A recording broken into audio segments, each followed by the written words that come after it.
Hi, folks. This is Kelly from Growing Wellness. I hope you're all doing well and staying safe.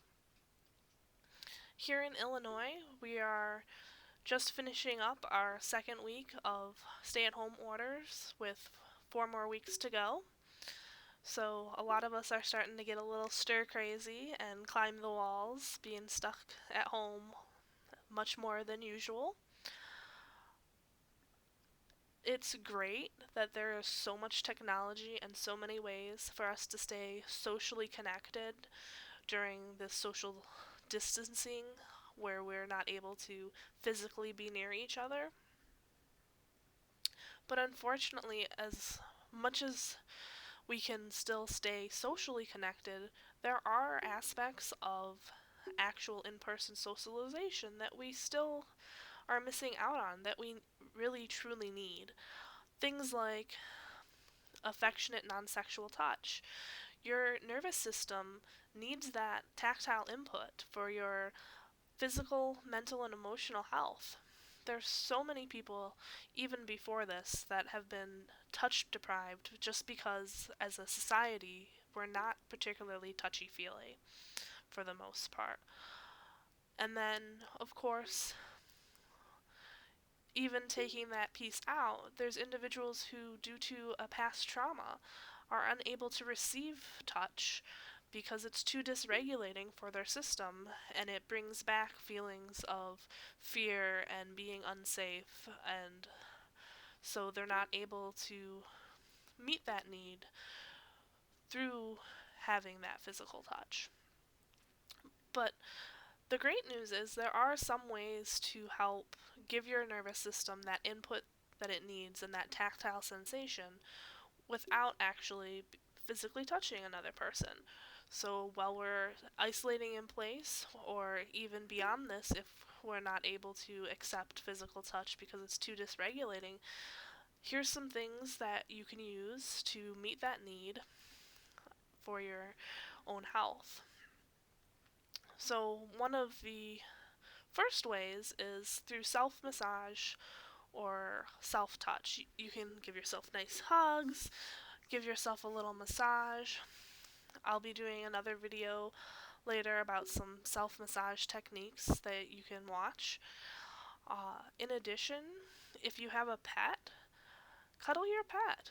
I have 2 cats, one of which is incredibly sick of me. She was going to be in this video, or at least I hope she would have been. However, she wants absolutely nothing to do with me because for the past 2 weeks I have been bugging the crap out of her. And she is not normally a cuddly kitten. She wants to do her own thing. Or, if you don't have a pet, you can always use a stuffed animal or a pillow to hug and cuddle. Another great way to get some tactile input is to connect with nature. You can check out the different textures of your houseplants or the plants in your yard. Hugging a tree, laying in the grass, walking around barefoot, these are all great ways to get some of that tactile neurofeedback into your system to help release some of those uh, hormones that we're needing to help regulate our mood and help keep us feeling grounded and safe and comforted. Especially with all this going on, your body is constantly having to run through the fight, flight, or freeze cycle as you're bombarded with all the information about what's going on in the world today. And getting some of this tactile stimulation can help kind of break that loop of just constant fight, flight, freeze that your brain is going through. Another way that you can kind of get that tactile sensation is they have these weighted blankets. You can buy them, you can make them. They're usually about 10% of your body weight is kind of the range you want to look for.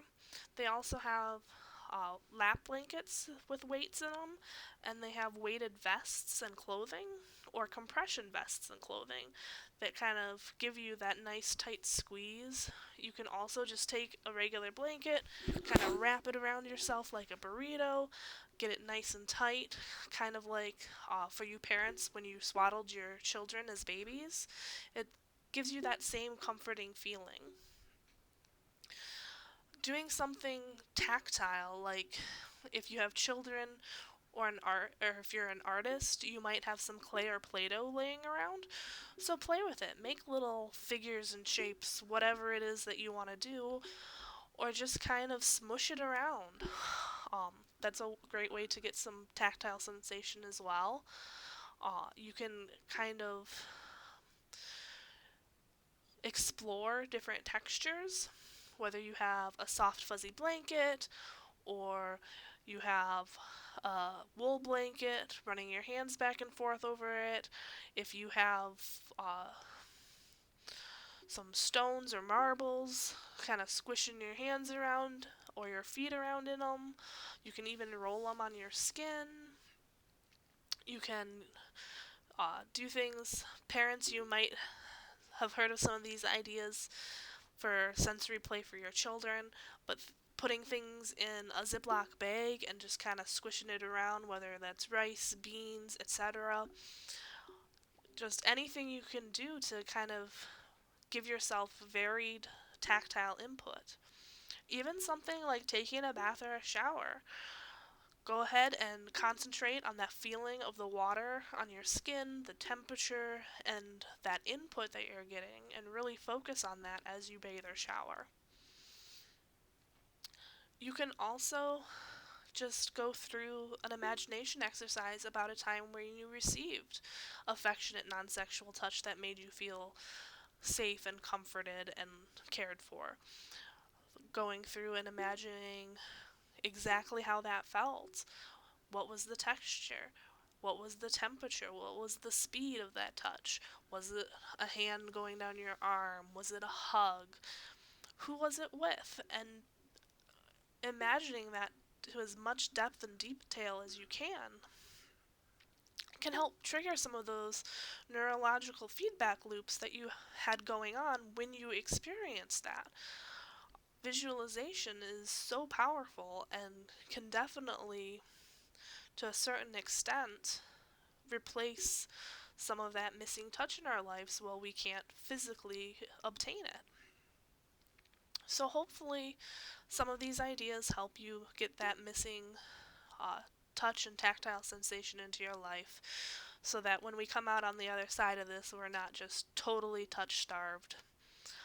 Of course, if you live with someone else, you can also do additional affectionate touching, saying like, hey, since we are missing out on this aspect of our lives, can we maybe make it a point to give each other a hug every so often throughout the day? Or things like that, if there's someone that you're sheltering in place with that would be open to that. So, as much as we can, um, we just have to kind of be creative and be proactive as we navigate this challenging situation that we're in right now. If you are struggling with this challenge and need some help, feel free to reach out. I'm currently not seeing clients in person. I'm doing a little bit of telehealth, but I definitely have time. I'll be happy to help you brainstorm or provide resources. So reach out, send me a message either through Facebook, Instagram, text message, whatever your preferred method of communication, and I'd be happy to support you in any way that I can. I love to kind of creatively problem solve and work on things like that, and it helps me too. Talking to you about your challenges might give me some ideas or insights for some things that I have going on that I didn't think of before. So, I hope you're all staying safe and healthy as we go through this shelter in place until the end of May. Or, I'm sorry, the beginning of May, my goodness. It is not the end of May. Let's hope it does not get extended till then. But hopefully, you guys are staying safe, staying healthy, and finding things to keep yourself occupied, whether it's being productive or watching a bunch of Netflix. Either way you go with this additional time at home uh, is perfectly okay. It's whatever works best for you and your mental health so that you can say that you feel safe, comforted, and healthy. I hope to talk to you guys again soon, and I look forward to helping you guys with any challenges you may be facing right now.